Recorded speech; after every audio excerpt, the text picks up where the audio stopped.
It's Jess with Emotional Fire Academy here today for part 2 of how not to take things so personally, backed by popular demand. Video number 1 was such a hit that I'm doing part 2. We're going to dive deeper into the subject today. So subscribe to my channel. I put out weekly videos for highly sensitive people on how they can up-level their life. And who am I? I'm Jess. I am your driver operator on this journey. I am a master NLP practitioner and a former firefighter, and I help people, highly sensitive people, become the best version of themselves, and that is what we are going to explore today. So again, I urge you, if you have not seen part 1 of this video, go check that out now. I'll put the link above, so stop, watch that, and then come back and watch this one, because we're going to dive even deeper. They kind of build, the ideas build on each other, and if this is something you really struggle with, please watch both parts in their entirety and stay tuned to the end of this one, because the actual secret to not taking things personally is to take things personally. And I'm going to explain that. We're going to get into depth, and I'm going to show you this amazing diagram and really get to the bottom of this. And these 2 videos could change your life. If you're someone who does take offense to things a lot, who gets triggered a lot, who gets upset a lot, I used to be that person. I've been there. I get it. I understand. And how upsetting it can be, how much time and energy get wasted in that mode. So yeah, let's get you out of it. I'll show you exactly the way to get out of it. So go back and watch that. Okay, if you've already seen it, welcome back. Thank you for coming. Thank you for being here. I'm just excited to talk about this stuff with all of you, as you can tell. So this chart, when I saw this chart, when I was studying NLP and saw this chart, everything kind of started to gel for me. That's when I knew neurolinguistic programming was like, there was some meat to it. There was something there that I had been missing or just not aware of in my life. Like, I had heard these terms before, but there was something that I hadn't quite grasped. And so today I intend that this video is going to give you that same type of awareness so that you can really feel like you're taking charge of your life and your internal experience, and it's making a lot more sense. And we have a visual. So let's go to the chart. Let me explain it briefly, and then we'll kind of dive deeper into it. So we have some archetypes, I guess, some personas. And on the vertical axis, this is positive and negative affect. So the positive or negative emotions that you feel, you know, how you're affected in a positive or negative way. So obviously negative is at the bottom, positive at the top. And then on the bottom axis, the horizontal axis, we've got what's called locus of control. Locus of control is essentially whether you perceive things are happening to you, so externally. So the world is happening to you. You are in the world. Now, an internal locus of control means that you feel like the world is in you, right? Like you have total responsibility for yourself. Everything that happens to you, you are stepping up and taking responsibility for. So locus of control is essentially, AKA, how much responsibility you want to take in life for yourself. And both are possible. We're not going to really dive into belief systems too much, but it's kind of like, you know, we kind of fall into the locus of control by how we were raised, how we were conditioned, whether or not we've studied personal growth and taken, you know, been like, okay, I want to change, I'm feeling this way and I want to feel differently. So how we ended up in kind of our natural state of this, you know, how much control we perceive we have over our life might have come about for us just in happenstance. And so this video is the beginning of, if you've never explored this topic or never gone deeper into this, this is the beginning of your journey into taking control, stepping into an internal locus of control and knowing that, okay, I am responsible for my experience of life. Regardless of what is happening outside, regardless of what people do to me or say to me, how I interpret it and make meaning of it, and then, you know, and then choose to take action in reciprocation of that is up to me. That's my, and really that starts to, when you dive deep enough into that, you're like, that's really everything. That's everything. That is taking total control for yourself, for everything that happens to you, and even up into the point of believing that everyone is you pushed out. You know, in a lot of the spiritual circles and the manifestational circles, they talk about, you know, really everyone is you because you're perceiving them through your five senses, which you're responsible for.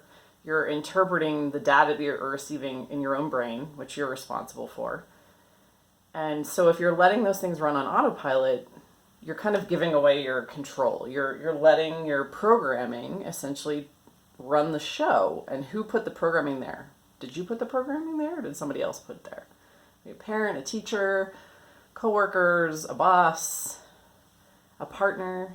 You know, so starting to realize that, or to step into the position that you have all of the responsibility. You know, this could be like 0 responsibility for yourself, 100% responsibility for yourself. So that's just the scale, and I could go on and on about this. But I don't want this to be a terribly long video.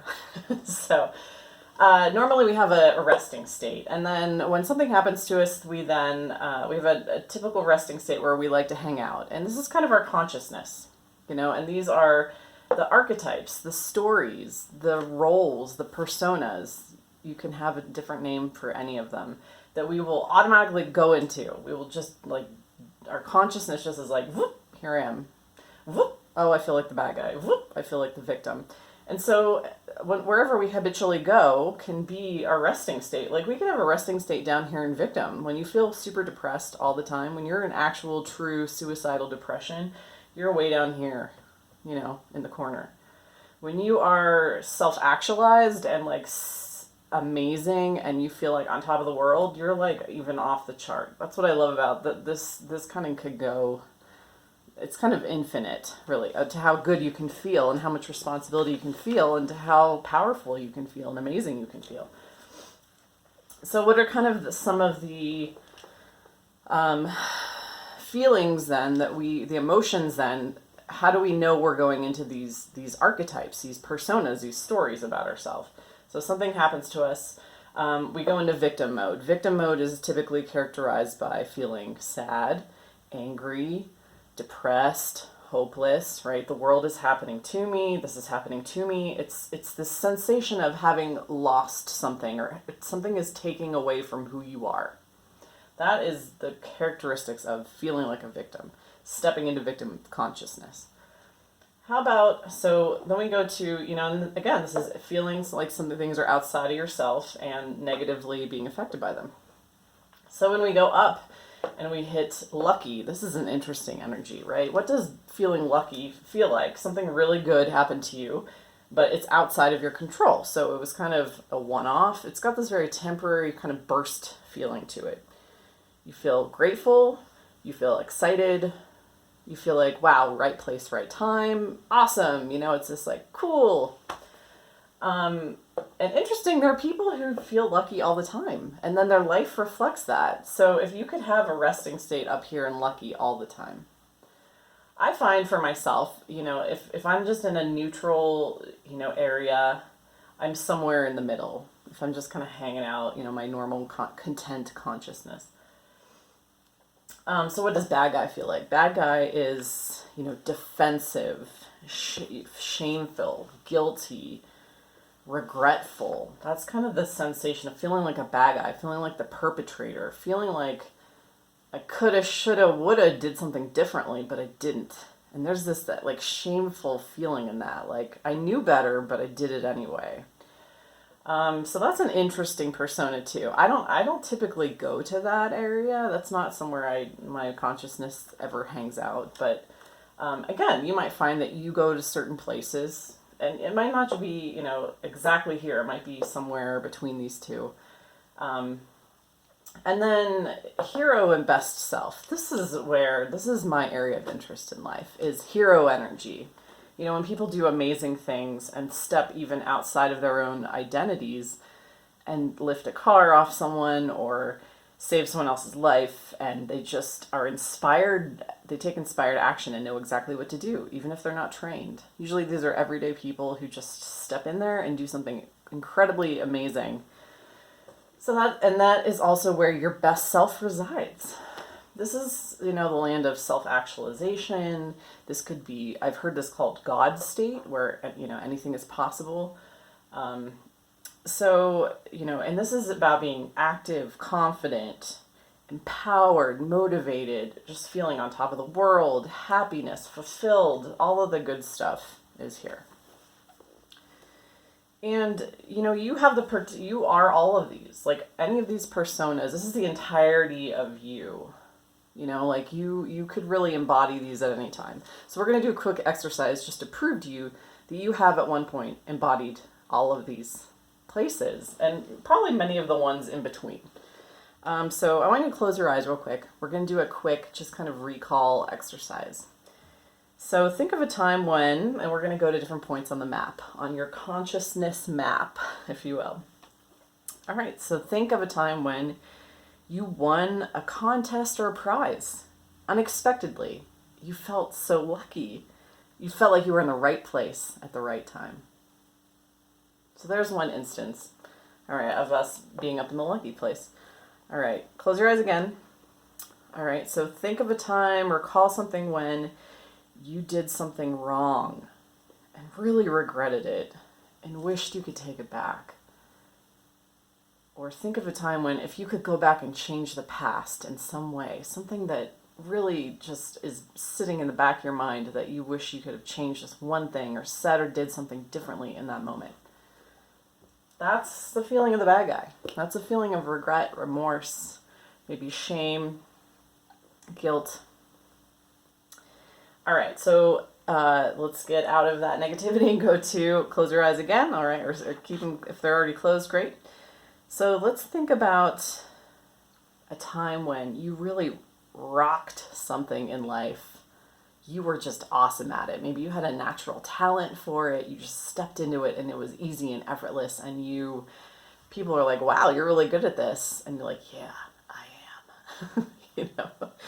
am. Or maybe you worked towards something. You worked really, really hard towards something and you accomplished it. And that feeling of like, hell yeah, I did this. I did this. It was me, my effort, my consciousness, my contribution. I did this. That's what I think feels like hero and best self. That's a good best self feeling. All right, and last but not least, all right, ready for this? So recall a time when someone said something to you and it pissed you off.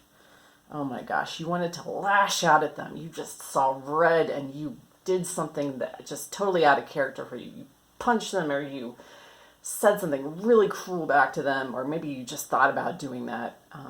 Or you wanted to hide. That feeling just seeped into you of what they said to you.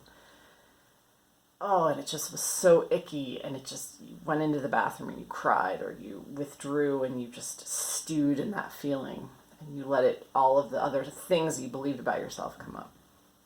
That's victimhood. So that's taking things personally. So that is on the scale of all of these. You can open your eyes, by the way. That's on the scale of all these other personas, all these other identities. And really, when we look out in the external world for proof of who we are and what our identity is, we really are looking for proof that we are these personas. And we'll get that proof. Whatever we look for, we will receive. And so, and that's kind of what I was talking about in the first video, is intentionally choosing to only look for proof of one persona. And obviously this is where I want to go, and this is where, my resting state now is up here. It used to be down here all the time, and I wasn't even aware of it. That's the thing. I think awareness of this map, that this is a map, and that you are traversing this territory on a daily basis, and then habitually, you are moving your resting state to certain places and kind of taking up residence there. So this is really a map for you of your consciousness. So again, solutions. And I talked in the last video about short and long-term solutions. So short term, we want to start looking at alternative meanings of when something happens to us that we want to take personally. that we take offense to, that we go into victim mode. The solution short term is get into one of these other modes. Like, there you go. This is a visual representation of how to do this. How to make an alternative meaning of something that happens to you. And think of this map, burn it into your brain and say, okay, I'm feeling like a victim right now. I'm triggered by this, what this person said or did to me. Let me go into one of the other three. Obviously, these two, I think, are preferable to bad guy, but, wherever you can get to, really. So let's take an example, a quick example. Let's say a coworker says to me, that dress makes you look so fat. So they've just said this to me. And I have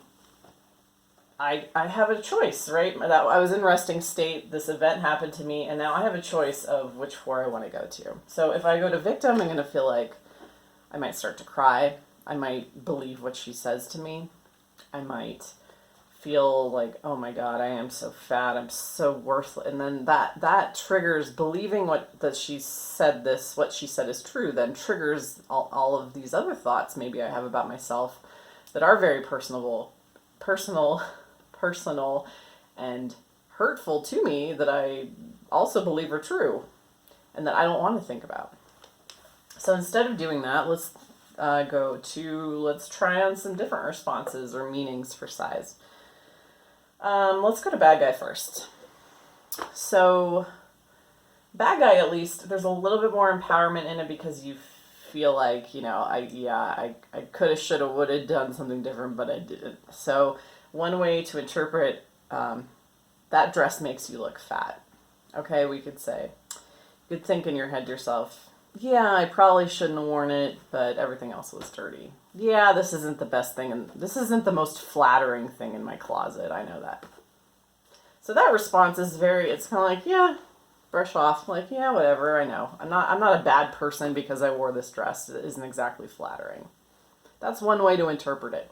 And again, you have to believe these meanings. If you actually believe the alternate meaning, it will then stick at this persona. If you don't believe it, you're just kind of, it just doesn't work as well. So how would someone who felt like the bad guy respond to this scenario? And it's just an example. There's 1,000 flavors of this response, and it's just kind of how you're responding in your own head. You don't even have to be responding out loud, but just how you're interpreting it and being like, yeah, maybe this isn't the most flattering thing on me, but, I was lazy this morning, or yeah, whatever. So let's go to Lucky then. How would someone, okay, that dress makes you look fat. Now this is a different energy. This is, okay, boy, am I glad that this coworker, had the guts to be honest about how I look in this dress. This person was so bold that they actually told me how I look in this dress, and maybe everybody else thinks this, and nobody else had the courage to say it to me. Wow, I feel really lucky that this person cares enough about me and how I look. That's a totally different energy of feeling lucky, but you have to believe it. Again, you have to believe it. So if you can get there, awesome.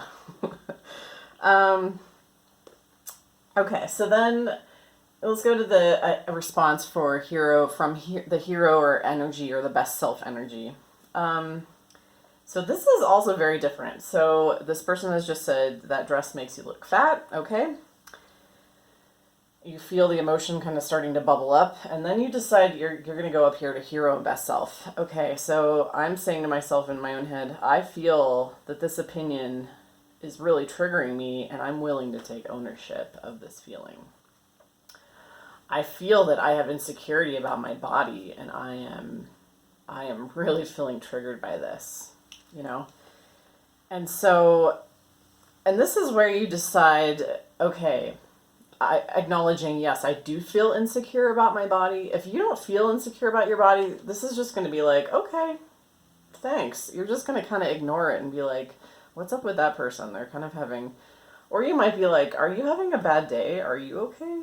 Like, because this person obviously looks and body figure is something that really matters to them, and you're going to acknowledge like, wow, this has nothing to do with me. This is actually your insecurities that you're kind of trying to project onto me. So you're going to start to see other people's projections when you don't have an insecurity in that area. You're going to be like, whoa, are you okay? Everything okay with you? Because I really like this dress and I know it makes me look good. You know, are you just trying to ruffle my feathers or make me upset? So that's kind of a hero energy, like, oh, I'm a whole complete entity, and it doesn't really matter what you're presenting to me because I'm going to take that and make myself better with that information. So again, if you want to respond from a hero point of view, you can be like, yeah, I am feeling triggered and I am owning this, and oh, I do have insecurity about my body, and you know what? I am going to pick, what kind of evidence I want to put this on the scale of. I'm either going to ignore it because I don't want to have body issues. I don't want to feel insecure about my body. So I'm totally going to ignore it and just assume this person's having a bad day. Or I acknowledge that I have insecurities about my weight and how I look. And I'm going to take control of that. You know what? I am going to I'm going to eat better. I'm going to exercise. I'm going to use this information to motivate me. Maybe this offense, like this person really means a lot to me, and them saying this to me causes a lot of energy, a lot of emotion, and using that, that's a hero response to something that, and if someone tries to offend you, using that as kind of fodder to be motivated to do something. So you could respond, if you're coming from that angle, you could say, you're right. I'm committing to being more fit as of right now. Want to go for a walk during our lunch break. So that's like and that response will blow that person out of the water, because that is like, you're right. When you stand in your own power, that is the key. So this is kind of the key to not taking things personally, because on the long term, you habitually want to start getting into your hero and best self. And that means cleaning up these insecurities, deciding I am a fit, healthy, beautiful person. And when you are 100% confident in that belief, it really doesn't matter what anyone else says to you. Because the key, here's the secret, here's the big thing. The key to not taking things personally is to be totally certain and grounded in who you are and what you believe. Okay? The key to not taking things personally is to be totally certain and grounded in who you are and what you believe. And that's essentially moving your resting state always to up here, responding always to up here, becoming the best version of yourself, standing in that best version, and acting from there. And then, so you actually want to take things personally, but you will also want to take responsibility for everything that you're thinking and feeling and experiencing, and use it to make yourself better and to take responsibility for it. So, yeah, because the more you practice, and this is what I found completely. I like this spot. This is where I want to be all the time. And when you're up there, your whole world changes, right? The more you practice, the more confidence you're going to gain, the less you need approval, the less advice you need to seek from other people, because you just kind of had this knowing of who you are and what you want. And you're less ruffled by what, if at all, by what others say to you. You're just like, okay, that's kind of your thing, and I'm not going to identify with it, You can try and project onto me, but I'm not going to absorb that. Like I'm solid, I'm good. So, what do you think? Comment below. Did this help you? Did you find it interesting? Did it make sense? Are you going to use it? And where is your normal resting state? And yeah, drop a comment below. Let me know. And if you are someone who's ready to get to that actualized best self all the time and stay put in that place permanently, to take up residence there, please reach out to me at emotionalfireacademy.com. I will help you. I have some great products. One of them is a 3-month journey to essentially learn how to break your habits of going other places and just go up here naturally all the time, habitually, where it becomes effortless, natural, and easy. So that's my Flammable to Fireproof program. So check that out. Thank you for watching. It was a long one today. If you liked it, give me a like at the end if you're still with me, because that gets this information out to all the people that need it. So thank you. Bye.